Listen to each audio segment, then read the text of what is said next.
ధర్మవరం మాజీ MLA Kethireddy వెంకట్రామరెడ్డికి revenue అధికారులు shock ఇచ్చారు. చెరువును ఆనుకుని నిర్మించిన గుర్రాలకోట గెస్ట్ హౌస్ స్థలం ప్రభుత్వ భూమిగా రెవెన్యూ అధికారులు నిర్ధారించారు.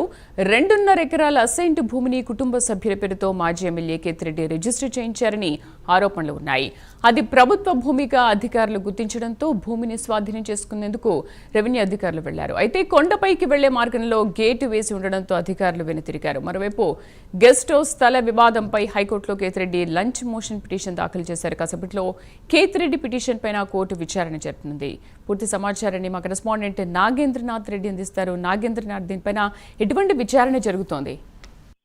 శ్రీదేవి శ్రీ సత్యసాయి జిల్లా ధర్మవరం పట్టణానికి అనుకున్న చెరువు ఉంటుంది. ఆ చెరువు పక్కనే ఈ కొండ ఉంది. కొండ భాగంలో మొత్తం ఈయన అక్కడ గుర్రాల కోట మాదిరి ఒక కోట మాదిరి ఏర్పాటు చేసుకుని గతంలో వైకాపా ప్రభుత్వం ఉన్నప్పుడు ధర్మవరం నుంచి అక్కడికి వెళ్ళి వచ్చేవాడు. ఎక్కువ భాగం అక్కడే ఆయన ఉండేవాడు. చాలా కార్యకలాపాలు, ఏమైనా పార్టీ కార్యకలాపాలు కూడా అక్కడే ఎక్కువ నిర్వహించేవాడు. ఎక్కువ మంది అక్కడే ఆయన కలిసేవారు. ఇంటికంటే ఆయన అక్కడే ఎక్కువ భాగం కలిసేవారు.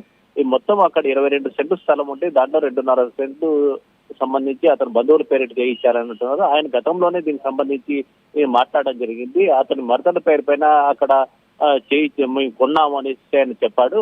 ఇది ఎటువంటి ప్రభుత్వ ఆస్తి కాదు, మొత్తం నా ఆస్తి అని చెప్పడం జరిగింది. దీనిపైన కోర్టులో కూడా ఉంది అని చెప్పి దీన్ని కావాలని కూటమి ప్రభుత్వం రాద్ధాంతం చేస్తున్నాడు అని చెప్పడం జరిగింది. అయితే గత ప్రభుత్వంలో ఉన్నప్పుడు లోకేష్ పాదయాత్ర చేసేటప్పుడు ఖచ్చితంగా ఆ ప్రభుత్వ భూమి అది గుర్రాలు కూడా ఖచ్చితంగా ప్రభుత్వం స్వాధీనం చేసుకుంటున్న అప్పట్లో చెప్పడం జరిగింది. అట్లే ఆ తర్వాత అది చాలా సంచలనంగా నిలిచింది. ఈ ప్రభుత్వం వచ్చిన తర్వాత కూడా అనేక పర్యాయాలు వాటిపైన చేయడం జరిగింది. నేను న్యాయబద్ధంగా పోతున్నాను, దీనిపైన కోర్టులో ఉందని చెప్పడం జరిగింది. ఆయన కేతిరెడ్డి ఇవాళ కూడా లంచ్ మోషన్ లో పిటిషన్ దాఖలు చేశారు. దానిపైన ఈ రోజు లంచ్ మోషన్ లో ఏమనే దానిపైన పూర్తిగా సమాచారం రానుంది. శ్రీదేవి. Nagendra, thank you.